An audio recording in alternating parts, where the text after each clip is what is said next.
Hola, ¿cómo están? Muy buenas noches, bienvenidos a la edición central de Televisión Noticias y CNN Chile. Muy buenas noches, partimos diciéndoles que sigue escribiéndose la historia de una de las políticas públicas más populares, más polémicas y más criticadas de los últimos años, los retiros de fondos de las AFPs. Claro, porque la Comisión de Constitución de la Cámara aprobó hoy por un solo voto de diferencia este proyecto de ley que permite el cuarto retiro, a pesar de las advertencias del Banco Central previo a la votación. Socioeconómico. Marcela, tráeme la Coca-Cola del auto, por favor. No sé qué pasa. Le pediríamos a Informática que por favor nos pusiera la pantalla general. Los problemas técnicos y los audios no muteados generaron por momentos más preocupación que la severa advertencia del Banco Central ante el crecimiento de la inflación y de nuevos retiros de ahorros previsionales. Y es que si bien impactó en la discusión, no fue suficiente. Por 7 votos a favor y 6 en contra, la iniciativa pasó la primera valla, aun cuando Hacienda repitiera el argumento del ente emisor. Recién habló el presidente del Banco Central, que no digamos una persona de derecha, y dijo que con un nuevo retiro esto se traduce en más inflación. Más inflación es más pobreza para las personas más pobres, la cual la gran mayoría hoy día no tiene fondos de pensiones para sacar. La experiencia por sí misma nos ha dicho de que cuando acá se determinó que iban a ocurrir lo peor que podía ocurrir respecto de la economía nacional con los retiros anteriores, lo que ocurrió fue todo lo contrario, y hubo una reactivación de la economía. Al margen de la decisión de la comisión, el gobierno sabe perfectamente que tiene una oportunidad en la sala con los y las 155 representantes. Por lo mismo, el ministro de Hacienda sigue en reuniones con diputados y diputadas oficialistas. Otros los motivan con estilo 18ero para que aprueben la medida. Llevamos varios días en esto, pero también hay que aprovechar acá que en el Congreso tenemos más gente reunida para poder hacer también estas conversaciones. A todos los diputados les venimos a pedir que apoyen el cuarto retiro si se quieren reelegir. Clave fue el voto de Miguel Ángel Calisto, representante de la democracia cristiana. Pamela Giles celebró su apoyo a la iniciativa. Yo creo que estamos frente a una situación muy compleja en el país, una clase media que está profundamente sobreendeudada, y frente a esa situación, muchos con emprendimientos que están quebrados, hemos visto la posibilidad de que este cuarto retiro pueda ser una herramienta. Haría un llamado formal a la senadora Yasna Proboste para despejar el tema de la posible nacionalización o expropiación de los fondos de pensiones, para que todos quedemos tranquilos de que eso no es parte del plan. El Senado espera expectante. Su presidenta asegura que el Banco Central ha dado cuenta de que los retiros no son la única explicación al aumento de la inflación, aunque no queda duda de que afecta. Mientras no tengamos políticas serias, contundentes, robustas de parte del gobierno, va a seguir instalándose la necesidad de ayudas, ya sean propias o del Ejecutivo. Tenemos que hacer el máximo esfuerzo por evitar que la inflación siga subiendo en Chile. Si usted va a una feria, a un supermercado, todos hemos dado cuenta que los precios son más altos. La discusión en particular de la comisión comenzará la próxima semana para luego revisarse en la sala de la Cámara de Diputados. Y seguimos con una noticia que cuesta creer y cuesta mucho más entender, porque en medio de una pandemia el Hospital Metropolitano tendrá que cerrar buena parte de sus camas para permitir trabajos de mitigación del Mall Costanera Center, específicamente la construcción de una nueva salida desde el estacionamiento subterráneo de este centro comercial. Desde la altura se ve pequeño, pero este cierre en esta intersección de Providencia complica más de lo que parece. El inicio del plan de mitigación de las obras realizadas por Cencosud por la construcción del Costanera Center afecta directamente al Hospital Metropolitano. El recinto detalló que disminuirá su capacidad total de camas, pasando de 240 a 107, y las camas críticas se reducirán en un 80%. Por favor, prioridades. Una ola que nos ha golpeado tan duramente. Tenemos más de 47.000 fallecidos. Tenemos que hacernos cargo de todos los pacientes que todavía no han podido ser atendidos por sus otras patologías. Por favor, retrocedamos en este proyecto. El plan, trazado hace 12 años, incluye la intervención de accesos, la construcción de estacionamientos subterráneos y una salida de vehículos. El mismo hospital será quien se hará cargo de las medidas de mitigación locales para así disminuir riesgos de infección entre pacientes. De las obras, lo que significa el polvo para los pacientes, lo que significa el ruido, lo va a tener que pagar el propio hospital con recursos de la salud pública. En caso de que exista un aumento de la demanda, el recinto volverá a utilizar su cantidad habitual y todas las unidades críticas que sean necesarias para atender a los usuarios que lo necesiten. ¡No al cierre! ¡No al cierre! Los trabajadores del hospital también están en contra del inicio de la obra. La mayoría no tiene contrato fijo y temen que esto se traduzca en la pérdida de sus trabajos. Incertidumbre porque al tener menos pacientes, se comenzaron a cerrar unidades y empezaron los despidos del personal. Han echado a todos nuestros colegas, ya enfermeros, TENS, médicos, por el hecho de que van a construir. Mientras, el Ministerio de Transporte afirma que no tuvo responsabilidad de la autorización del cierre parcial del hospital. A principios de julio se solicitó por parte de la empresa constructora la aprobación del plan de desvíos que aprueba esta Secretaría Regional, en virtud de la cual se coordinaron con todas las entidades, incluso con la municipalidad respectiva y también con los otros entes públicos. Pese a que el hospital indica lo contrario, Cencosud dice que las obras no involucran la construcción de estacionamientos, sino que están destinadas a aminorar la congestión vehicular del sector, algo que, según explican, fue exigido por el estudio de impacto sobre el sistema de transporte urbano y que su inejecución implicaría incumplir con sus obligaciones.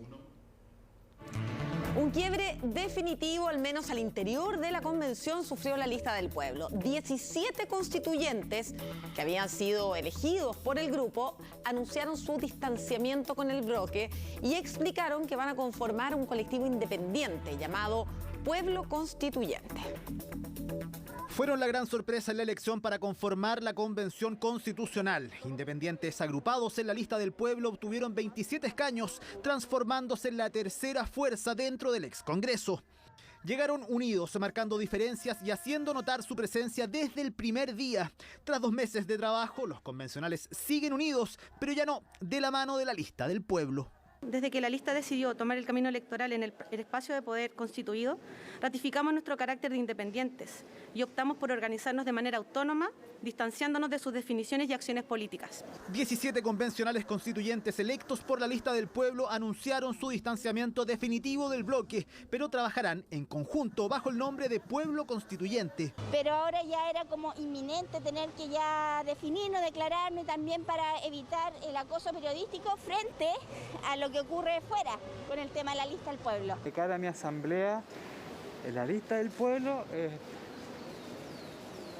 decidí formalizar mi salida, privilegiando el proyecto por el cual fuimos elegidos, que es la Convención Constitucional. Incómodos con las aspiraciones de la directiva de la lista del pueblo para competir en las elecciones parlamentarias y presidenciales, ocurre la salida masiva tras una serie de bochornosas polémicas que terminó con la fallida candidatura de Diego Ancalao. Sí, yo sigo siendo de la lista del pueblo. Sé que se falló, sé que hemos sido súper ingenuos, sobre todo con el tema de Ancalao. Y yo pienso que la lista del pueblo debe bajar, digamos, un poco varios cambios. Otros renunciaron o se alejaron del bloque, pero decidieron no firmar el anuncio de Pueblo Constituyente. Eso sí, seguirán trabajando juntos, pero todos coinciden en que el colectivo perdió el rumbo y esperan que logre rearticularse. Mostramos que podíamos hacer política, personas absolutamente normales, y eso se tiene que mantener. Sea la lista del pueblo, sea movimientos X, como le quieran llamar. Yo creo que nosotros tenemos que irrumpir en la política nacional. No quise firmar porque no me gusta el nombre en realidad. Y yo prefiero seguir con el nombre de Lista del Pueblo porque así inicié y así me conocieron. No es que nosotros tengamos un quiebre, seguimos trabajando los 27 en conjunto. Los que continúan en el bloque dentro y fuera de la convención aseguran que la lista debe volver a sus orígenes. Uno que se vio nublado por los buenos resultados y que abandonó a su principal patrimonio, sus constituyentes. Seguimos con las noticias para contarles del ataque a una vivienda que se registró en el día de hoy en Cañete. Al menos 6 delincuentes forzaron a patadas la puerta de una casa e ingresaron disparando a su interior para luego robar 2 tractores y una camioneta.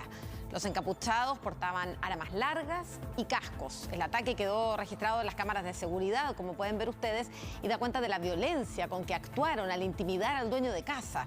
El fiscal a cargo de la investigación, Danilo Ramos, instruyó a la CIP de Carabineros para realizar las diligencias y dar con el paradero de los autores de este ataque. Queremos lamentar profundamente los hechos ocurridos a una familia del sector Reputo. Un grupo de encapuchados, mediante el uso de armas de fuego, los intimidó ingresando a su inmueble para sustraer 2 tractores y un vehículo menor. Una vez analizado y visto el video en mención, se pudo observar la violencia con la cual actuaron estos individuos, que afortunadamente no provocaron lesiones a ningún integrante de la familia. A partir de hoy, todos los colegios del país deberían estar disponibles para clases presenciales. Así lo dictaminó la Superintendencia de Educación. El establecimiento que no cumpla se expone a una multa de más de 50 millones de pesos. Fuimos a chequear a terreno y nos encontramos con sorpresas. Este miércoles era el último plazo. Todos los colegios debían reabrir sus aulas para estudiar de manera presencial. Sin embargo, Ingrid tuvo que hacer postas con su vecina para estar por la mañana en su casa pendiente de uno de sus hijos. Su establecimiento aún continúa con clases online. Él ya quiere ir a clase, ya quiere estar ahí en contacto con sus compañeros, aparte ya recibió las 2 dosis de la vacuna. La profesora jefa nos justificó el hecho de que no hay los recursos como para que se tomen todas esas medidas, ¿no?, de precaución. Su otro hijo, en cambio, el menor de 13 años, está en otro colegio de Maipú, uno particular, donde ahí sí retomaron las clases presenciales hace unas semanas. Fue bacán porque así me reuní con mis compañeros y no estuve encerrado como lo hacía el año pasado. Yo veo de que es necesario de que estén en clase supervisados igual con los profesores. ¿Por qué? Porque no es igual el que estén detrás de la pantalla. Teme que el aprendizaje de su hijo mayor, quien sigue estudiando desde casa, se vea perjudicado, además por cosas de logística. Ella trabaja diariamente, reconoce que sería mucho más práctico si ambos hubiesen retornado a las aulas, algo que debiese haber sucedido en todo el país esta semana, después de que la Superintendencia de Educación emitiera un dictamen que obliga a los colegios a abrir sus salas para hacer clases, pero como ve, son varios los establecimientos que siguen así cerrados. Dejando claro que la voluntariedad del regreso presencial a las aulas es para las familias y no para los establecimientos.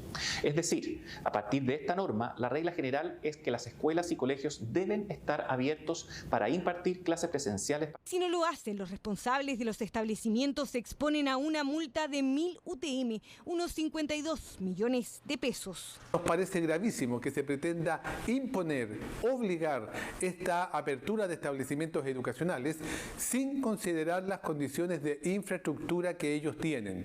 Indudablemente que este es un serio riesgo para la salud y no descartamos acciones legales respecto de ello. A diferencia de los colegios particulares o subvencionados, son principalmente los municipales los que se han resistido a reabrir sus salas. Viña del Mar, Talca, Santiago, San Bernardo y Arauco son parte de las comunas que tienen prácticamente todos sus recintos municipales cerrados.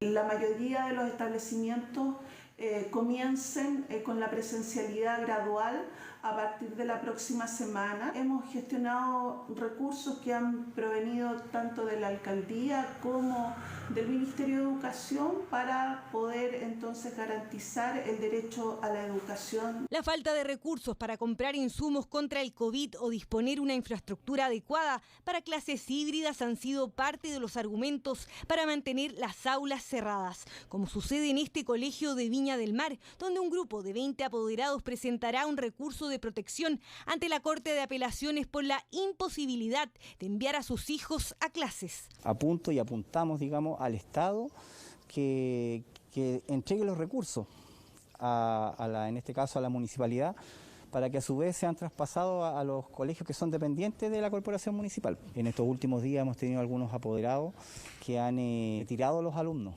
Los han retirado, cambiándolos a uno subvencionado, donde sí imparten clases presenciales. Y aunque hoy la Superintendencia no multó a ningún establecimiento, desde diversos municipios, como Santiago, informaron que durante los próximos días irán abriendo gradualmente los colegios.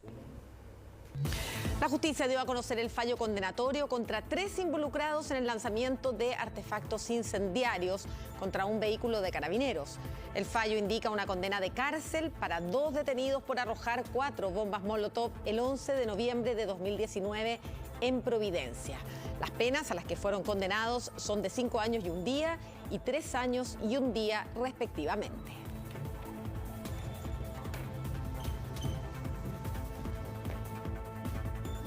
Seguimos con una noticia alentadora. Un ensayo clínico reveló que la vacuna AstraZeneca eleva hasta 15 veces el nivel de anticuerpos cuando se usa como una dosis de refuerzo. Recordemos que precisamente se está aplicando como tercera dosis a las personas mayores de 55 años. Con paciencia hicieron fila, entraron y se vacunaron con la dosis de refuerzo, que ya se ha aplicado a más de 1.300.000 personas en todo el país. Y en la Florida, Edith y Magdalena avanzaban en sus quehaceres mientras cumplían los 30 minutos posteriores a la inoculación. Me vacunaron a las 11:35, pero ya hice un corazón esperando que me llamen allá. Termino mi botín y me voy. Su vacunación no estará completa hasta que se cumplan 2 semanas desde la aplicación de esta dosis. Es ahí cuando la vacuna de AstraZeneca aumenta hasta 15 veces los anticuerpos, según un estudio. Comenzamos un ensayo clínico en más de 500 personas para evaluar la respuesta inmune. Haremos un seguimiento a los 30, a los 60 y a los 90 días de la dosis de refuerzo. Son los resultados preliminares de un ensayo realizado por el Ministerio de Salud en la Posta Central y que ya tiene a 116 personas mayores de 55 años con dosis de refuerzo. Participaron adultos mayores, funcionarios y residentes de establecimientos de larga estadía. Es uno de los parámetros que más se usa para medir la potencial eficacia protectora de una vacuna. Que hace presuponer que también entonces puede jugar un rol en producir este refuerzo en la inmunidad protectora. Son datos muy preliminares los que han sido entregados por el Ministerio de Salud y con números muy pequeños, pero todos esperamos que se vaya consolidando la evidencia. Y hasta ahora la evidencia muestra que con un mayor nivel de anticuerpos mejora la respuesta inmune contra el COVID-19. En este caso, el aumento significativo que registra AstraZeneca se traduce en una mejor protección, sobre todo para los adultos mayores. Si ocurriera alguna percance ya se sabría. Con confianza nomás, porque pienso que es lo que se debe hacer nomás. Por responsabilidad, me cuido y cuido a mi familia. Este miércoles el Ministerio de Salud informó 375 nuevos casos de COVID-19 y un 0,83% de positividad nacional, la cifra más baja registrada en lo que va de la pandemia en el país. En este momento de la pandemia, que hoy nos permite tener baja positividad y bajos casos diarios, es tarea de todos. Vamos a ir viendo con el tiempo si esta respuesta realmente nos va a poder proteger contra principalmente las nuevas variantes. Según el MinSal, AstraZeneca tiene un 68% de eficacia contra el COVID-19 sintomático y 100% para prevenir la UCI. Un ensayo de la Universidad de Oxford sostiene que esta dosis tendría una efectividad del 87% contra la variante Delta. La Cámara de Diputados declaró inadmisible el proyecto que buscaba establecer como feriado irrenunciable el 17 de septiembre. Esto luego de que la iniciativa no consiguiera el apoyo suficiente en la sala, ya que recibió 63 votos a favor de la inadmisibilidad, 53 en contra y 14 abstenciones. El proyecto había recibido críticas tanto de parlamentarios como de diversos gremios empresariales. 2 detectives fueron detenidos en el caso de contrabando de joyas desde el extranjero. Se les acusa de violación de secreto y de cohecho.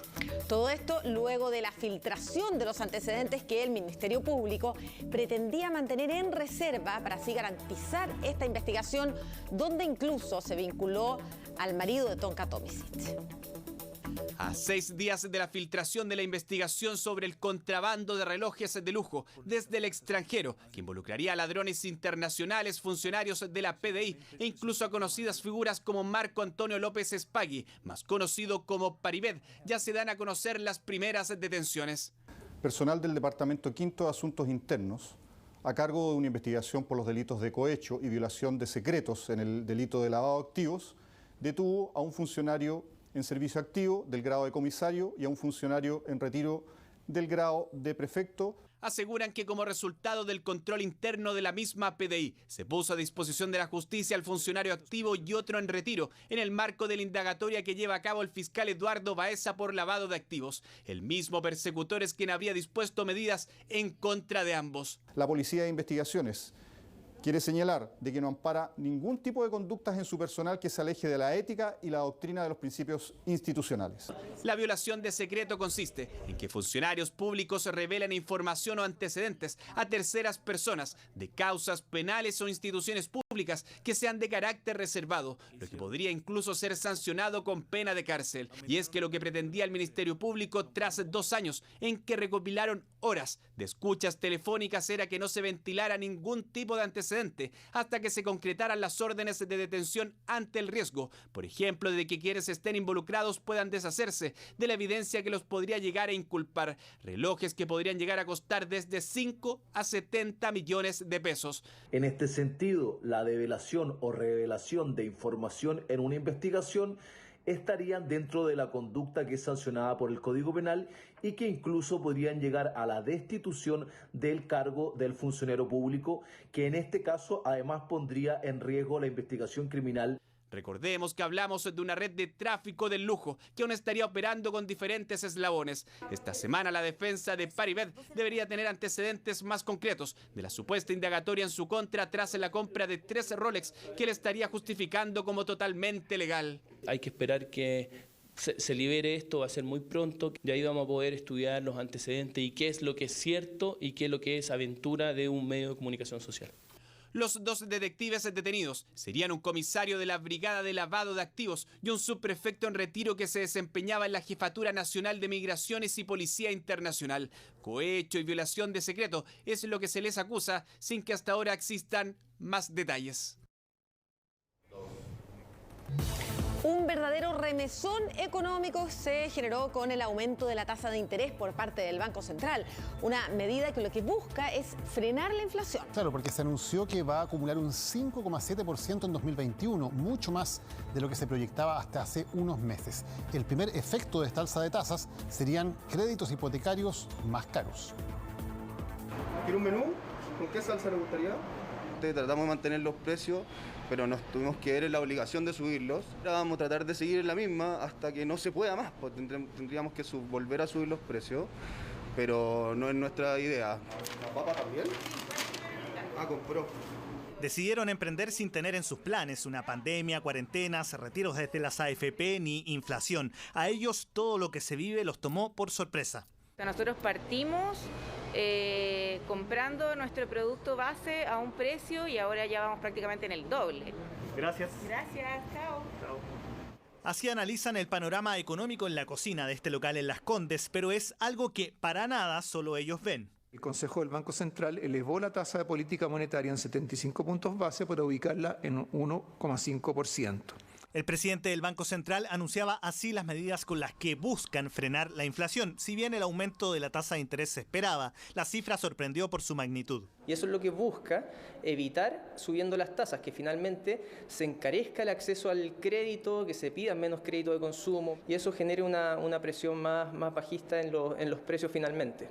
¿Cómo afectará la decisión del Banco Central de aumentar la tasa de interés? Por ejemplo, actualmente si alguien obtuvo un crédito hipotecario por una vivienda de 5.000 UF con una tasa de 3%, se pagarán esas 5.000 UF más 2.113 de interés, pero el monto es mayor si la tasa de interés de ese mismo crédito sube. Con una tasa de interés del 4%, ahora vas a terminar pagando las mismas 5.000 UF de préstamo, pero en vez de 2.113 UF vas a pagar 2.917 UF. Hay una diferencia de 11% que vas a pagar más. El Banco Central explicó que la decisión de subir la tasa de interés se hizo para proteger a las familias. Yo creo que esa es una economía a escala humana.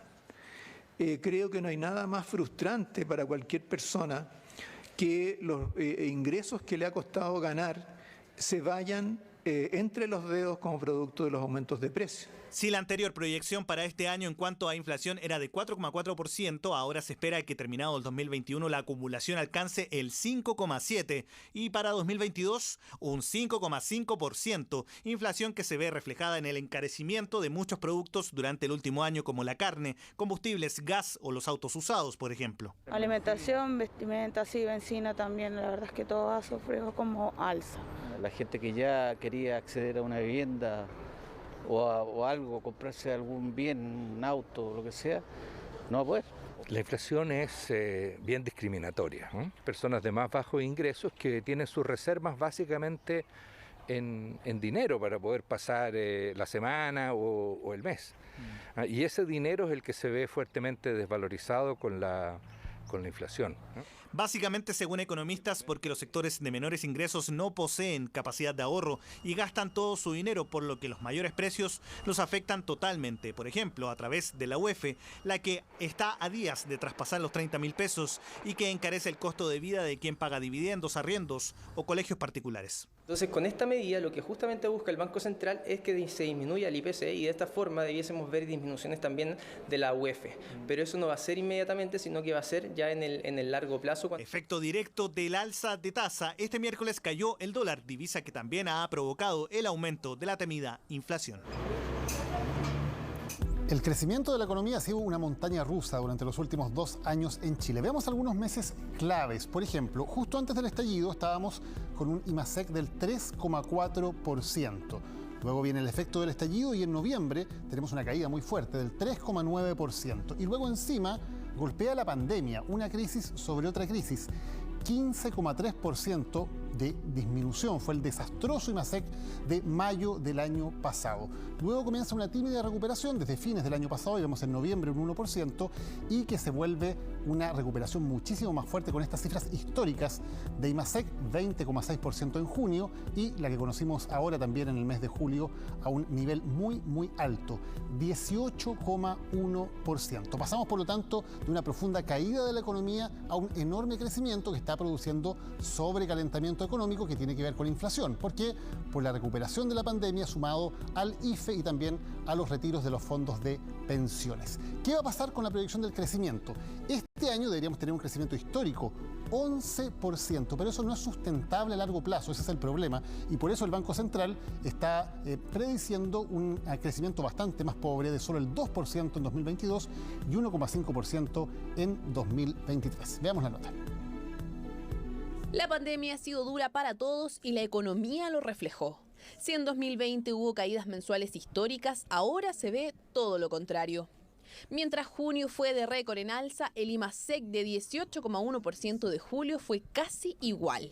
Esta es una noticia de un crecimiento sostenido y fuerte que ya viene por varios meses. Estamos teniendo un crecimiento integrador y con todos los chilenos.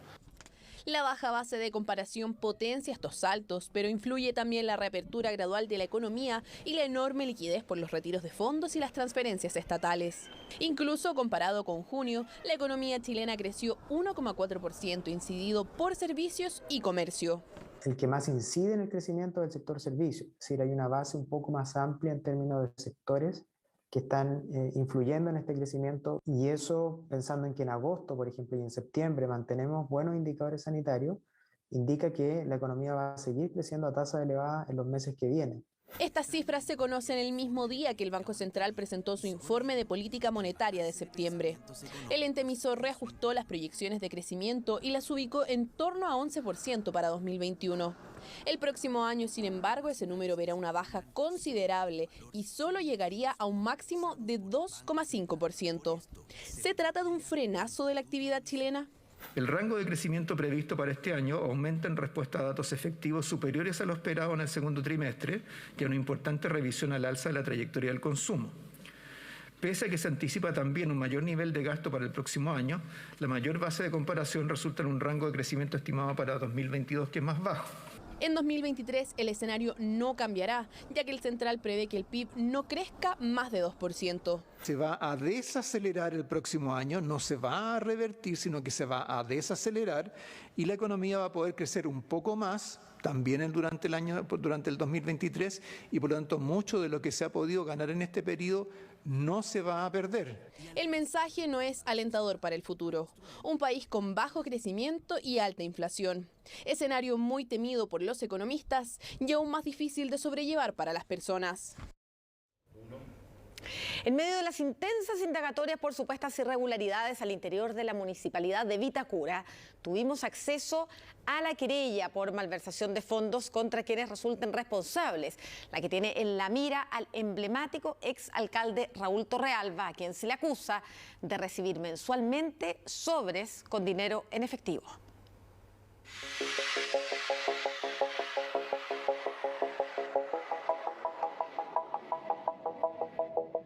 Esta es parte de la querella presentada por la Municipalidad de Vitacura en contra de quienes resulten responsables por malversación de fondos y fraude al fisco. Tuvimos acceso a su contenido, donde se explican los presuntos actos de corrupción que tienen como protagonista al exalcalde Raúl Torrealba. El lunes presentamos una querella criminal por la gravedad de las denuncias y para ser parte interveniente en la causa, pues estarían comprometidos recursos municipales, recursos aportados por todos los vecinos. Pero el alcalde no estaría solo en esta trama de millones. Hace una semana la PDI incautó los computadores de otros funcionarios de Vitacura investigados por la Fiscalía, los que fueron suspendidos de sus cargos. Iniciamos un sumario administrativo, proceso en que la fiscal interna suspendió preventivamente a 3 funcionarios municipales, el director de control, el director de Administración y Finanzas y la subdirectora de Desarrollo Comunitario. La investigación judicial está bajo reserva, pero en la querella interpuesta por la actual alcaldesa se menciona personas que tendrían información del presunto mecanismo defraudatorio. Uno de ellos es Domingo Prieto, expresidente y representante legal del Consejo Local de Deportes, Vita Salud y Vita Deportes, quien denunció la falsificación de su firma en documentos y también en algunas subvenciones relacionadas a las instituciones que representa, sobre todo del grupo Vita. Pero claro, el impacto más grande lo causaron las imputaciones al exalcalde Torrealba. Sé que muchos se han sentido sorprendidos, muchos tan tristes me lo han hecho saber. La querella menciona el testimonio de la sobrina de Prieto y exdirectora del Desarrollo Comunitario, Antonia Larraín, quien además de recibir un sueldo de más de 5 millones de pesos, reconoció que recibía mensualmente un sobre con otros 5 millones de pesos en efectivo que debía entregar en mano al exalcalde Torrealba. La orden habría sido del propio exedil. Bueno, esto es una situación que nos entristece, que nos da mucha pena lo que está sucediendo en la comuna. Es insólito que con todos los esfuerzos que hemos hecho para frenar la delincuencia, el ilícito estuviera al interior. Es lamentable que aparentemente se esté terminando mal la gestión anterior, tal como se lo comenté públicamente al exalcalde en un consejo pasado. Ojalá que se haya defraudado en la menor medida posible el patrimonio municipal. El lunes la PDI allanó los domicilios de Torrealba y Prieto e incautó computadores en las distintas oficinas de Vita. Intentamos ubicar a los involucrados, pero no obtuvimos respuesta. En el caso del exalcalde Torrealba no contestó a nuestra solicitud. La última vez que se le vio fue para su última cuenta pública, en la que se comprometió a ayudar a su sucesora en lo que fuera. Estaré disponible para quienes sean las autoridades que asuman aquí a fin de colaborar con mi experiencia, con lo que he aprendido, con los conocimientos que pueda tener y con la voluntad de que Vitacura siga creciendo. No puedo dejar de mencionar mi familia. Probablemente la cuenta corriente contra la que más uno gira en un cargo público es la cuenta corriente de la familia. En octubre podría haber novedades sobre la investigación en contra de los funcionarios municipales que estén involucrados en estas irregularidades que conforme pasan los días más complejas se vuelven. Delincuencia de cuello y corbata, tendrá la justicia que determinar quiénes son los responsables. Vamos a otro tipo de delincuencia. Ellos vendían droga a través de un muro con 2 puertas blindadas y cámaras de seguridad. Así operaban los dueños de la denominada Casa Club de Peñaflor, donde tenían hasta un registro de asistencia y la droga clasificada de acuerdo a distintos precios.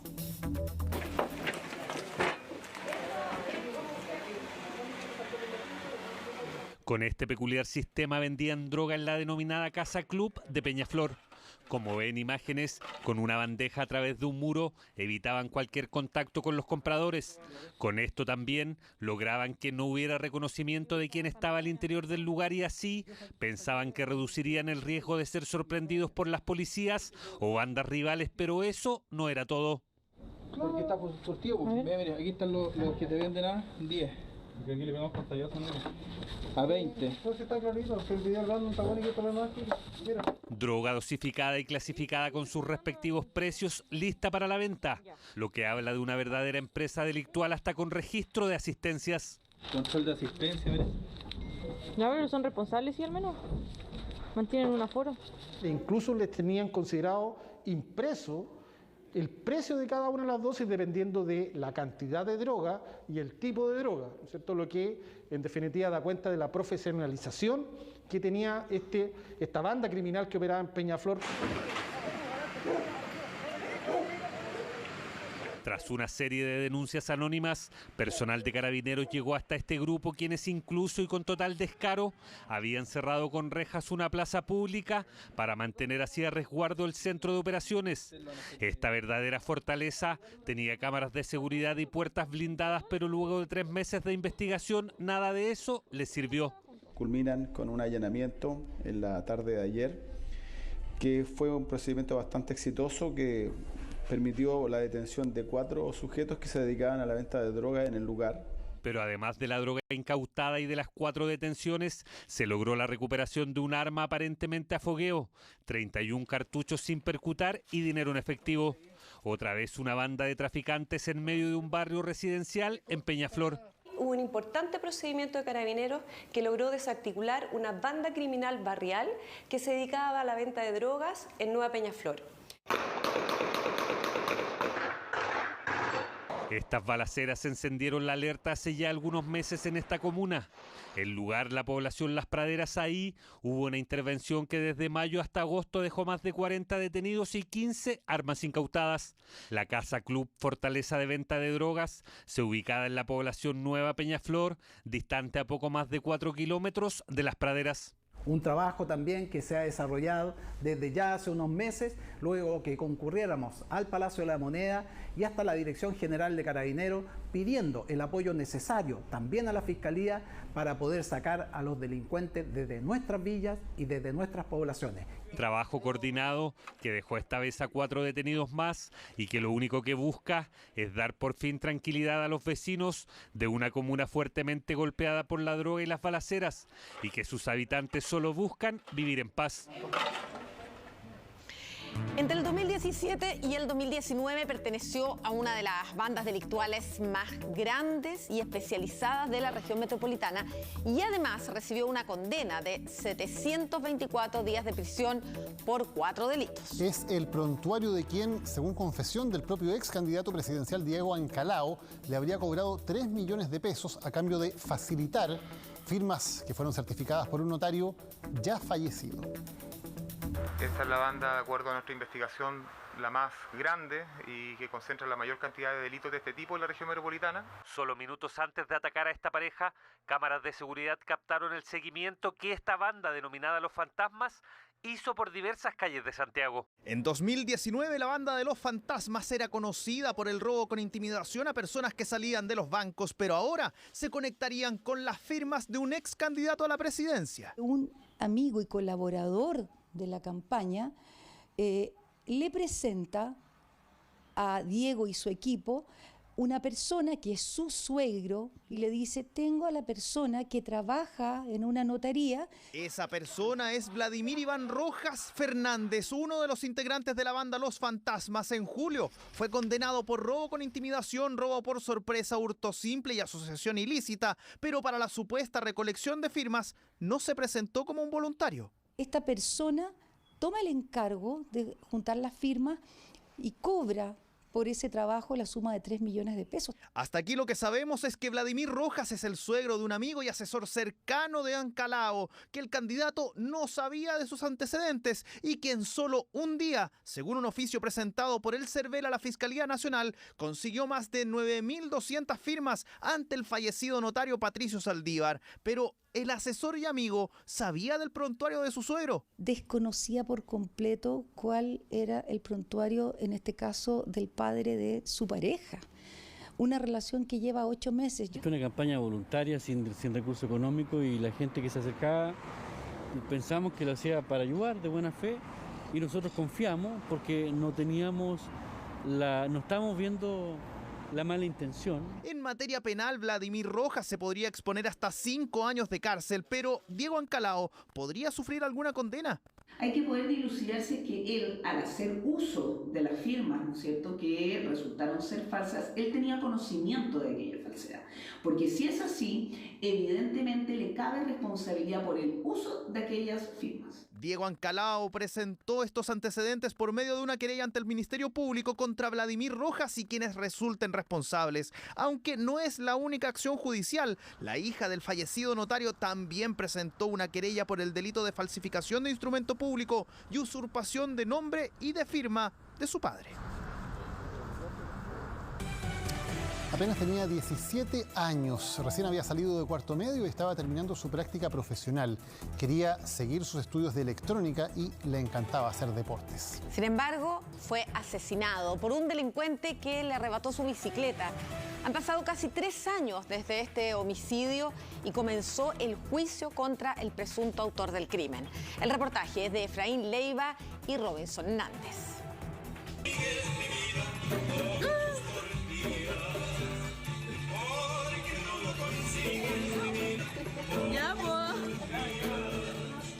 Y era deportista, compartía mucho con sus primos, era muy alegre, servicial, nunca te decía que no para nada. Él vivía riéndose, era una persona súper positiva.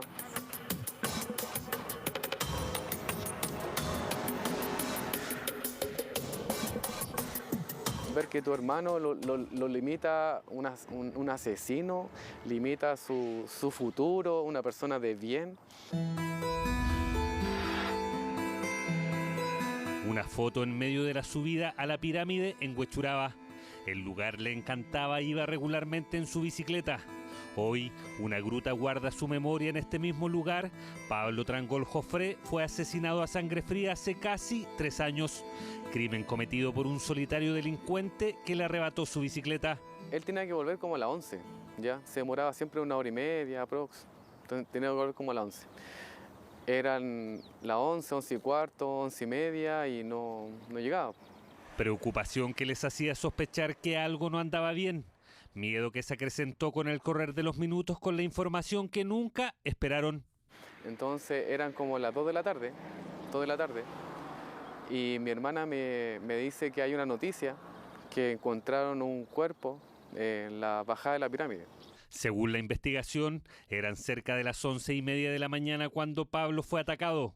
Lunes 17 de diciembre del 2018, hace casi ya 3 años. El adolescente regresaba a su casa y en la curva denominada Jardín de la Javi fue interceptado por el sujeto que, no conforme con botarlo de la bicicleta, tras golpearlo con una piedra, lo apuñaló en 2 oportunidades, arrebatándole la vida de manera casi inmediata. Luego de la ocurrencia de los hechos, la Brigada Homicidio con la Fiscalía empiezan a tratar de tener la mayor cantidad de antecedentes y se llega al imputado por 2 fuentes de información independientes. Se trata de Jorge Riveros, de 32 años en ese entonces. Una serie de diligencias terminaron con el sujeto en prisión preventiva. Este lunes, a casi 3 años del homicidio de Pablo, Jorge Riveros se enfrentó el inicio del juicio en su contra. La Fiscalía considera que en este caso hay un delito de robo con homicidio. Está sancionado en nuestra legislación el 433 número 1, y por estos graves hechos el Ministerio Público está pidiendo una pena de presidio perpetuo calificado. Pero volvamos atrás a los días posteriores al homicidio y así poder entender cómo se llegó a este sujeto. Más aún, en un delito que se cometió en medio de un cerro, casi sin testigos ni cámaras que aportaran información. Al huir Jorge Riveros para evitar ser alcanzado, abordó un bus del transporte público y llevaba con él la bicicleta robada. Por la locomoción colectiva que tomó este sujeto, y ahí se logró conversar con diversas personas e identificar a testigos que proporcionaron información respecto de un sujeto que se había subido aparentemente con sangre y en una bicicleta con las características de la víctima. Pero además el descaro de este delincuente fue total, un error que le costaría terminar tras las rejas. Toda vez que con el paso de las horas fuimos encontrando y descubriendo muchas más evidencias. Entre ellas es que el sujeto comenzó a vender la bicicleta a través de redes sociales. Eso nos permitió encontrar otros testigos. Esto además apoyado con imágenes de cámaras de seguridad que captaron el escape del sujeto con la bicicleta.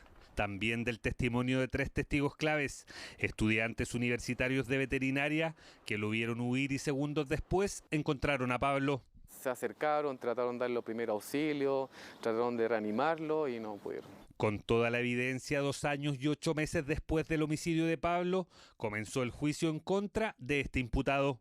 Al momento de presentar la acusación, sabíamos que ya teníamos los medios probatorios, que teníamos prueba suficiente y concreta para poder acreditar la participación del imputado en este caso. Pero los malos ratos no terminaron para esta familia ni siquiera en el inicio del juicio oral. En los alegatos de apertura, la abogada querellante y el fiscal entregaron como antecedentes la vida de Pablo Trangol, estudiante, trabajador, deportista. La respuesta del abogado defensor fue esta: realmente insólito. Entendemos que aquí hay un fallecimiento de una persona que es un menor de edad, con toda la vida por delante, pero desde ya para efectos de la administración de la justicia entendemos que estas sensibilidades no están en el lugar oportuno ni se plantean en términos tampoco oportunos durante el desarrollo de un juicio oral. Tanto la muerte de la Madre Teresa como del Ted Bundy deberían ser igualmente sancionables. Alegatos de apertura en el inicio de un juicio oral que debería extenderse por varios días y del cual, en caso de comprobarse la responsabilidad del acusado en este homicidio, tanto la parte querellante como la fiscalía tienen preparada la pena que solicitarán. Estamos pidiendo la pena más alta en el ordenamiento jurídico, que es la de presidio perpetuo calificado. Tras declarar en el juicio, el imputado habría reconocido su autoría en el homicidio declarándose culpable. Ahora falta esperar las declaraciones de testigos y todas las pruebas que se presentarán en su contra. De esta manera podría llegarse a un veredicto condenatorio, algo de justicia que podría llegar a la familia de Pablo Trangol a casi 3 años de su homicidio. Uno recuerda las cosas más alegres, o sea, eso trata de hacer, recordar las cosas más alegres, estar lo más tranquilo, también pensando que la justicia haga su trabajo, para que esto no quede impune, para que después no haya otro Pablo a futuro asesinado.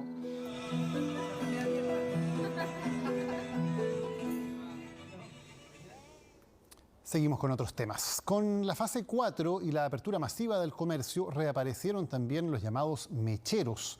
Un grupo de ellos protagonizó una violenta pelea con guardias de seguridad que intentaban evitar que realizaran un robo dentro de un mall.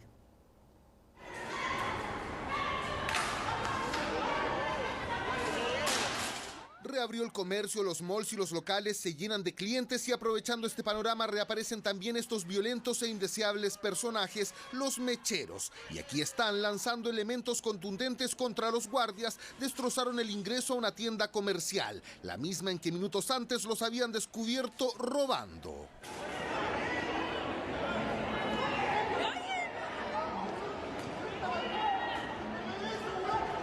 Cuando es masivo se habla como en banda, ya cuando son bandas es como difícil un poco el control frente a una situación así, y frente al público también. Todo ocurrió este martes al interior del mall Arauco Maipú. La banda de ladrones estaba compuesta por aproximadamente 10 individuos entre hombres y mujeres, tan organizados, tan violentos que los guardias simplemente se ven superados. Uno tiene que agachar el moño, porque si no uno trabaja aquí, pues, es el riesgo que uno corre. Los guardias no dan abasto. Esa es la infección. Y hay jóvenes, a mi punto de vista, no están capacitados para guardia. Y pese a la violencia con la que actuaron estos sujetos, no se registraron detenidos y si los hubiesen capturado, la pena que enfrentan es muy baja. El hurto no supera los 61 días de cárcel y además la reiteración en la comisión de este tipo de delitos ni siquiera es considerada por los tribunales a la hora de sancionar, advierten los expertos. Por lo tanto, una persona puede pasar varias veces cumpliendo penas pequeñas y no va a sufrir en ningún caso una pena mayor o no va a enfrentar una formalización que implique una prisión preventiva. Por eso no es extraño que los afectados reclamen que las autoridades policiales casi no acuden a este tipo de procedimientos. Los mecheros en los supermercados, en las tiendas, en la Polar, andan en todos lados. En todos lados parecen ratas. Hay mucho pato malo aquí, muchos delincuentes. Si los compadres los toman en la tarde y al otro día ya salen. Le mostramos estas imágenes a un coronel en retiro de Carabineros. Reconoce que el curso del OS-10 que los vigilantes privados deben realizar para desempeñarse como guardias no es suficiente a la hora de enfrentar situaciones tan violentas como estas, bandas delictuales dedicadas al robo en masa. Debe haber una capacitación en defensa personal superior. Las empresas deben manejar un grupo de guardias que sea coincidente con el escenario donde se trabaja. Al final no se registraron detenidos por este violento robo, ni siquiera denuncia del centro comercial, por lo que de seguro estos sujetos serán nuevamente protagonistas de un episodio tan violento como este. Una inédita formalización en contra de 5 ejecutivos del relleno sanitario Santa Marta se realizó este miércoles en Talagante. Se los acusa de poner en peligro la salud y el abastecimiento de la población. Un incendio que tapó con humo a todo Santiago tras una verdadera avalancha de basura. Denuncias de malos olores y ahora último se suman estas imágenes. El estero El Gato antes era lugar de peces, coipos y otras especies. Hoy está reducido a esto, un cauce de color cafezoso, maloliente y carente de vida, y que incluso según los habitantes de Lonquén, su agua ha causado la muerte de decenas de animales. Diego ingirió agua y tuvo una muerte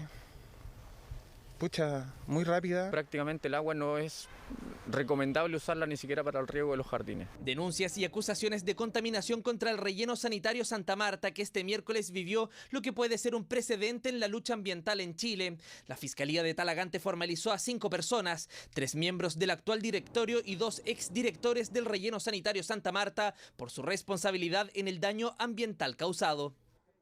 Estos hechos, su señoría, configuran, como ya hemos adelantado, el delito previsto en el artículo 291, que es un delito de peligro, que castiga al que de cualquier forma invierta sobre alguno de los componentes de la naturaleza detallados en la norma, cualquier sustancia susceptible de causar daño. En ese sentido, para la Fiscalía, Giorgio Benucci Torrealba, Juan Eduardo Irarrázaval Comandari, Gustavo Silva Cabello, Andrés Ruiz Tagle García Huidobro y Guillermo Ruiz Pérez tienen la calidad de autores consumados de infringir el artículo 291 del Código Penal. El que a sabiendas propagare indebidamente sustancias o productos químicos y alterare la vida animal o vegetal. Eso es lo que se sanciona a través del artículo 291. El dolo está manifestado porque ellos, a sabiendas de las consecuencias contaminantes detrás de los químicos que se vierten ilegalmente en puntos de descarga ilegales en el agua, ellos siguen adelante sus operaciones como si nada. Acusan que todo se remonta al año 2016, cuando un derrumbe de basura apilada en el relleno sanitario derivó en un incendio que llenó de humo a la capital, que terminó en una condena del Tribunal Ambiental ratificada por la Corte Suprema. La planta de tratamiento de agua, a la época del derrumbe, ya estaba sobrepasado en su capacidad por el exceso de humedad, o sea, porque no podían manejar esa cantidad de percolados que acumulaban, es que se les produjo el derrumbe. Reciben un último golpe, digamos, mortal, cuando la autoridad ambiental le dice, ¿sabe? El sistema terciario ya no va más. Sistema que consistía en regar zonas de bosque nativo aledaño con el agua supuestamente tratada, pero que generó daños en los árboles. Como la autoridad no les permitió continuar con ese proceso, finalmente construyeron el tubo de descarga hacia el estero El Gato, mostrado en un reportaje de Chilevisión Noticias. Oficial de DGA, la Dirección General de Agua, manifiesta desconocer totalmente este tipo de tuberías o descargas sobre estero El Gato particularmente. Está operando su descarga de residuos líquidos a través de un bypass este bypass no tiene una autorización ambiental. Porque aparte de ilegal, el ducto vierte agua altamente contaminada de acuerdo a distintos informes de la Superintendencia de Medio Ambiente. Los cloruros sobrepasan en 106 y 119 veces respectivamente los parámetros establecidos por la norma de calidad. La defensa de los imputados de Santa Marta asegura no generan ningún tipo de contaminación pese a esos informes. Las alegaciones dicen relación con las aguas y las aguas están protegidas en otra norma jurídica que es el artículo 315 del Código Penal. Adicionalmente, se requiere un dolo especial y eso tampoco se pudo sostener en la audiencia de formalización del día de hoy. La Fiscalía solicitó el arraigo nacional de los imputados, mientras que la parte querellante pidió el arresto domiciliario total. Lo que nosotros procuramos es que de algún modo no se produzcan ocultamientos, falsedades, obstrucción y de algún modo no se entorpezca la labor que tienen que realizar tanto los órganos de competencia ambiental como el Ministerio Público. Esperamos que se acoja nuestra petición en términos tales de que no queden con ninguna medida cautelar los directores y exdirectores del consorcio. Me parece que aquí se fija un precedente muy importante donde no solamente se va en contra de los operarios que pudieron haber cometido algún tipo de negligencia, sino también en contra de los directores. Mañana el magistrado de Talagante resolverá si acoge o no las cautelares solicitadas contra los 5 imputados por delito ambiental del directorio de Santa Marta. Las nuevas autoridades municipales de Ñuñoa y Maipú han alertado sobre el déficit financiero con que sus antecesores les entregaron las comunas. Sin embargo, en ambos casos se han pactado millonarios contratos con asesores para que entrenen a voceros o diseñen encuestas. En este informe quisimos saber qué hay detrás de estas contrataciones que se financian con fondos públicos. Descubrimos que en algunos casos incluso se informa 2 veces una misma actividad. El reportaje es de Marta Escalona y Silvia Oravas. Apenas asume alerta públicamente sobre el estado financiero del municipio de Maipú. Nuestro municipio actualmente está quebrado y no tiene capacidad ni siquiera para pagar salarios o proveer de servicios básicos de acá a fin de año. Pero en paralelo, el alcalde Tomás Bodanovich firma varios de estos decretos alcaldicios.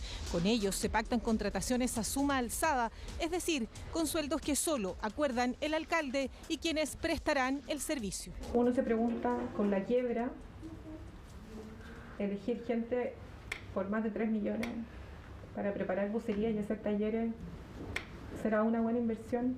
Y yo creo que lo que hay que mirar es el panorama general. Entre las nuevas contrataciones a honorarios hay reconocidos asesores de políticos del Frente Amplio. Quisimos conocer detalles sobre su gestión. ¿Cuántas páginas tiene el informe de su gestión de Sebastián Kralke? Del mes, una hoja. ¿Esta es? Esta es. Sí, claro. Se vuelve a mencionar preparación de vocerías. Está 2 veces en el mismo punto. ¿A usted le parece que es un informe serio por el cual me están pagando más de 3 millones de pesos con fondos públicos? Yo incluso llegué a repetir una función en el mismo informe y que esto sea aceptado por el municipio. Claramente fue un error, se le debe haber, claramente fue un error el que cometió ahí. Para los honorarios, la ley no exige concursos y aunque son financiados con fondos públicos, la autoridad puede designarlos. ¿Estas personas las eligió el alcalde Bodano? Las eligió un equipo, hubo una selección previa antes de entrar a la municipalidad. ¿Pero quién decide? El equipo del alcalde es decisión del alcalde, digamos. Una práctica aceptada por ley, pero no por eso menos cuestionable. El riesgo, la tentación de aprovechar o de transformar al personal en personas que sean leales a la persona y no a la institución es más fuerte. Hay un cierto patrimonio y una ética y una dignidad de la función pública que yo diría se mantiene, pero esto es un lastre para que esos principios se cumplan. Todos debieran estar sujetos a control social, todos. Pero además de Tomás Bodanovich en Maipú, la alcaldesa Emilia Ríos en Ñuñoa, que también denunció un millonario déficit de 7.500 millones de pesos. Eso tiene que ver mucho con deuda a proveedores, muchos proveedores pequeños.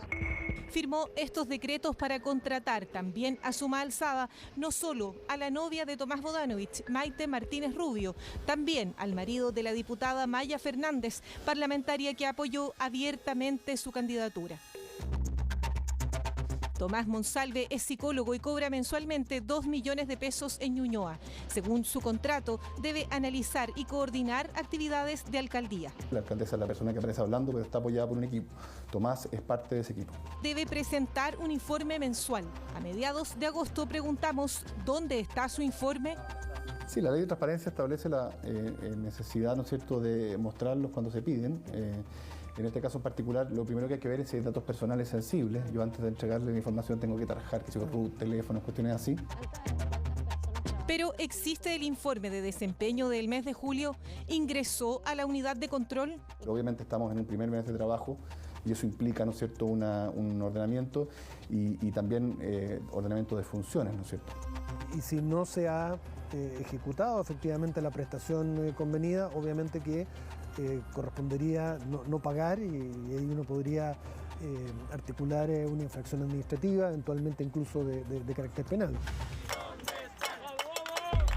A un mes de haber asumido el nuevo alcalde, se notificó el término de cientos de contratos en el municipio de Maipú. No podemos comprometer recursos que sencillamente no disponemos. Hay gente de evento, hay gente de OMIL, hay gente de mujer, con amor a domicilio. De los 30.000 millones de déficit que habría dejado la administración de la exalcaldesa Katy Barriga, 7.000 de ellos son dineros del Fondo Común Municipal que no llegaron, dice el nuevo administrador, a quien hicimos las preguntas porque el alcalde Tomás Bodanovich no estuvo disponible para responder. Sí, es que ahí son otros 23.000 millones de déficit. Son alrededor de 20.000 millones de pesos que se dan en contratos que no tienen presupuesto para poder financiarse. Los otros son en el subtítulo 21, que básicamente son personal. Aunque no existe una auditoría externa que respalde estas cifras, el control interno, aseguran, da cuenta de la falta de presupuesto, también de sus consecuencias. En este minuto, claro, el presupuesto con lo que tenemos no está alcanzando para cumplir con todos los compromisos. Por eso quisimos preguntar cuál es la explicación detrás de estas contrataciones. Sebastián Kraljevich es sociólogo, ideólogo de la campaña de la ex candidata presidencial Beatriz Sánchez y antes de eso, asesor del diputado Giorgio Jackson y de Gabriel Boric. En Maipú su contrato es por un monto bruto de 3.389.830 pesos al mes. Acá dice preparación de vocería, a quienes prepararon cuando se hizo. Y eso no viene adjunto, ¿no? Claro, como informe de desempeño del mes no forma parte, digamos, que fue lo que se pidió. ¿Y en qué fecha ingresa este informe a la administración? ¿En qué fecha lo entrega él? Porque esto no tiene un timbre. No tengo la fecha no sé, la fecha se incluye junto con buscarle esa información para que se la puedan entregar. El documento, que tiene menos de una carilla en formato Word, señala, por ejemplo, preparación de vocerías, socialización de estrategias junto a los directores municipales. Lógicamente exija un informe contundente. Sí, es que estamos hablando de una cosa que es como disociada porque en el fondo nos estamos centrando en el informe y no en lo que realmente hizo. Él diseñó una encuesta. ¿Y esa encuesta dónde está? Esa encuesta la podemos buscar, yo creo que se la podemos entregar, sí. Y además de la encuesta, ¿qué más hizo? Por ejemplo, el cuestionario de la encuesta, el diseño y gestión de publicidad en redes sociales, etcétera. Sebastián Kraljevich no estuvo disponible para una entrevista. Tampoco lo estuvo Javiera Martínez, quien se desempeña como una de las coordinadoras de campaña del candidato presidencial Gabriel Boric, pero que a la vez está contratada por el municipio de Maipú a honorarios y aunque este documento dice que es por solo un mes, en el municipio aseguraron que su contrato de honorarios es hasta diciembre de este año. Sus datos y el detalle de sus funciones no están registrados en la página de transparencia activa del municipio. Necesario modificar el estatuto legal que tenemos del empleo público, en este punto tanto a nivel municipal como a nivel nacional, de una manera tal que nos garantice que la regla general sea el ingreso a través de concurso. La alcaldesa, que acaba de asumir en Calera de Tango, dice que tiene un déficit de aproximadamente 1.500 millones de pesos. ACG hay pacto de cuotas. Debemos como 2 o 3 cuotas que la sumatoria ya llevo 350 millones más. Todos me vienen a cobrar, po. ¿Por qué hay 7 trabajadores que reciben 2 o incluso hasta 4 sueldos en un mes? Vienen así desde la antigua administración, dice la alcaldesa. Aún no se sabe ciertamente por qué. Los dobles sueldos los estamos totalmente eliminando, señorita. A 2 meses de asumir y pese al déficit, ha mantenido los sueldos de estas personas y sumó a 2 exfuncionarios de San Bernardo que trabajaron con Nora Cuevas, también de Renovación Nacional, además del jefe de gabinete, que es un exconcejal de la misma comuna, entre otros. Todos sin concurso y vinculados a su partido. Mi administrador municipal, mi Dideco, el CEPLAC y la directora jurídica, que son los 4 cargos de confianza, ¿cierto? Mi jefe de gabinete, un cargado de comunicaciones, María Inés, que está acá en secretaría, y creo que paré de contar. El Consejo para la Transparencia tiene los ojos puestos en los 190 nuevos alcaldes. La presidenta no está a favor de eliminar por completo los cargos de confianza, pero dice que hay que acotar con mayor precisión la cantidad y el tipo. La posibilidad de que las autoridades puedan tener un grupo pequeño y acotado de personas que son de su confianza es parte, en el fondo, de la realidad sobre la cual ocurre esto. Pero eso no quiere decir que esas personas no estén sujetas a control de la ciudadanía y a control social. En Ñuñoa, la alcaldesa Emilia Ríos también eligió a su personal, pero tampoco estuvo disponible para explicar por qué, por ejemplo, contrató al marido de la diputada Maya Fernández. Las personas tienen currículo, yo les pido que revisen los currículos, las trayectorias. Yo creo que no es bueno nunca per se, así como las mujeres hemos luchado muchos años para que no nos consideren las mujeres de, creo que tampoco corresponde. En su currículum, que el administrador municipal de Ñuñoa nos facilitó, no solo figura la asesoría en el Ministerio de Economía entre 2015 y 2018. El mismo Tomás Monsalve asegura que asesoraba a la presidenta de la Cámara entre 2018 y 2019, que era la misma Maya Fernández. En esa fecha ya estaban casados. Lo que uno esperaría es que hubiera una distinción clara entre el gobierno y la administración pública, ¿no? Es decir, entre aquellos que han ganado las elecciones legítimamente y diseñan políticas y las tratan de implementar, y aquellos que las implementan. Cuando uno entra a trabajar a la administración pública, tiene un compromiso con los ciudadanos y ciudadanas de este país, de hacer bien su trabajo de manera permanente, no con el ideario político de la autoridad de turno. Creo que el principal problema que nos provocan estas excepciones es que eso se empieza a perder. Con este decreto del 8 de julio, Maite Martínez fue contratada a honorarios por el mismo municipio. El monto bruto es de 1.694.916 pesos mensuales hasta diciembre de 2021. Su tarea es elaborar una propuesta de mejoramiento de los servicios que entrega la Dirección de Desarrollo Comunitario de Ñuñoa. En su caso, el municipio no tuvo problemas en entregar el informe mensual contundente y detallado, con el que Maite Martínez informa cada una de las actividades que realizó dentro de sus funciones. Los funcionarios de planta son los únicos que se adjudican un cargo por concurso en los municipios. Terminamos confiando en el criterio de las autoridades, entonces tenemos casos buenos, casos malos. Y yo confío en el criterio de la elección del municipio de las personas. Esa no es una fórmula razonable desde mi perspectiva, debemos tener una norma que nos garantice, insisto, la predominancia del principio del mérito y no del principio de la confianza. En el país, más de la mitad de los funcionarios municipales trabaja a honorarios o a contrata. Es decir, los eligió un alcalde. Si por encima de la idoneidad primó o no la lealtad política, es una materia que debe discutirse. Pues más allá de la ética esperada, lo cierto es que, aunque se financian con fondos del Estado, no existe una norma judicial que lo regule. Muchas gracias, Aldo, por las noticias. Nos preparamos para el partido de La Roja de mañana. Vamos a hablar ahora del cinturón de seguridad. Cuando nosotros éramos chicos, prácticamente nadie usaba cinturón de seguridad, con suerte el que manejaba. Claro, es una cultura que se ha ido formando de a poco, una cultura vial que ha ido aumentando de a poco y que, por cierto, hay que seguir profundizando. Bueno, y si todos tuviéramos conciencia de la importancia que tiene el cinturón de seguridad, no dudaríamos en usarlo. Claro, esa es la premisa que está usando el Ministerio de Transporte para un nuevo decreto. Desde ahora, los buses deberán contar con este cinturón de 3 puntas, o sea, que cubra todo el pecho para dar mayor seguridad también a los usuarios. Utilizado correctamente, retendrá tu cuerpo en el caso de frenazos o colisiones, impidiendo que impactes contra... ¿Sabía que si choca contra un objeto a una velocidad de 120 km por hora, equivale a caer desde el piso 14? Si llevar el cinturón de seguridad, la probabilidad de fallecer disminuye prácticamente a la mitad. La atención para las autoridades ahora está puesta en qué está pasando en los buses. No hay. No, yo lo ocupo todos los días y no hay. Estaban malos los buses. Los cinturones. Los cinturones, deben fiscalizar eso por lo menos. Algunos hay y otros no hay. O uno no se puede entrar, que no funcionan. Acusan que están malos o muchos directamente no los tienen. Eso hasta hoy. Desde la creación de este sistema de seguridad, se han ido perfeccionando y bajo un decreto que hoy el Ministerio de Transporte fijó, es este cinturón de 3 puntas el que se deberá utilizar en el transporte.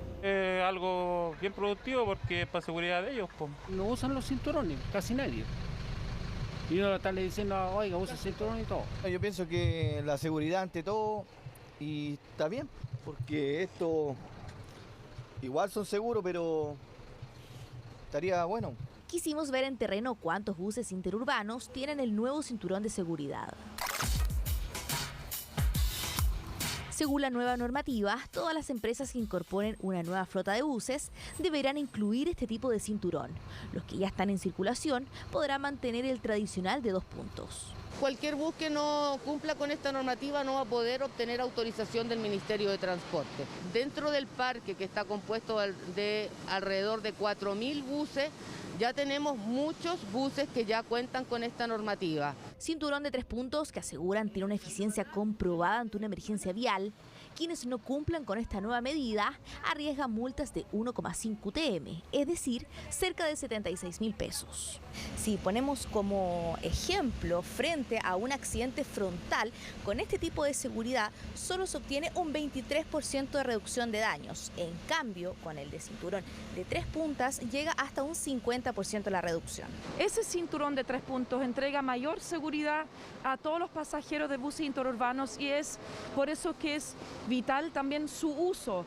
Se espera que para estas fiestas patrias salgan cerca de 800.000 personas y por lo mismo se quiere prevenir alguna tragedia. Y en esa línea el uso de este elemento es vital. Hoy comienza septiembre, Maca, y por supuesto lo que muchos ya empiezan a preparar y quieren saber es cómo se están organizando las distintas comunas para las celebraciones de las fiestas patrias. Lejos, el mejor mes del año. Vamos a ver la nota.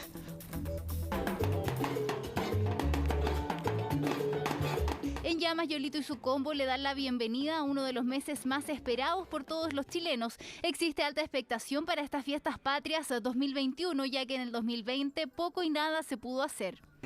La fonda, por supuesto, la fonda, de todas maneras.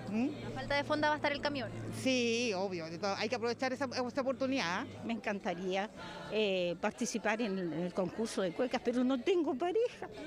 No, pues no hay. ¿Encontramos una pareja? Claro. Rosita tiene hasta el 17 de septiembre para encontrar pareja y poder participar de las celebraciones en Colina, que contarán con fiestas costumbristas y fondas móviles. El único requisito para poder participar es tener el pase de movilidad. Tener 3 camiones móviles donde van a estar recorriendo 5 puntos de la comuna. Van a estar en Esmeralda, en Quilapilún, en la Plaza de Armas, en el Boulevard Los Ingleses, para que vayan a estar recorriendo con 3 artistas nacionales, con Américo, María José Quintanilla y Yolito su combo.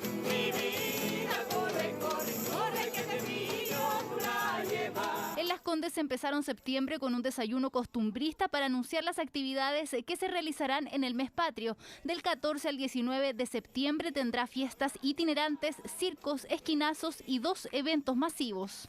Uno en el Parque Araucano con los Guasos Quincheros y el elenco también del Bafochi, y otro acá, en la casona Santa Rosa con Roberto Bravo. Evento abierto a todas las personas. Para participar se tendrán que inscribir en la página web de la Municipalidad de Las Condes a partir de la próxima semana. La comuna insigne de las celebraciones en fiestas patrias este año no tendrá la fonda del Parque O'Higgins, pero ya prepara otras actividades para los vecinos. Vamos a contar con una fonda móvil que de manera itinerante va a acompañar con actividad cultural las iniciativas de la comunidad, así como también vamos a contar con el Ballet Folclórico de Chile, el Bafochi. En Providencia las actividades están programadas desde este jueves 2 al 24 de septiembre con eventos para todas las edades. Pueden entrar máximo 200 personas por el tema de los aforos. Así que vamos a tener obviamente clases de cueca, personas que van a bailar cueca, vamos a tener distintos talleres para los niños. En Padre Hurtado habrá cueca y comida típica. Aquí la celebración se acercará a cada vecindario. Estamos preparando hoy día una fiesta itinerante, una fonda itinerante que va a pasar por distintos lugares de la comuna, deleitando, ¿cierto?, a todas nuestras vecinas y vecinos con grupos folclóricos. Así que prepararse porque la cueca para los chilenos es el baile nacional y no hay que tener vergüenza para salirla a bailar. Y con esto estamos terminando ya las noticias, los dejamos invitados porque en Chilevisión viene un nuevo capítulo de El discípulo del chef. Sí, y en CNN Chile, Conexión Global Prime junto a Mónica Rincón. Muy buenas noches y nos vemos mañana en horario especial, antes del partido. Ah, sí, 10 para las 8 con las noticias porque después viene Chile-Brasil. Buenas noches. Chao, buenas noches.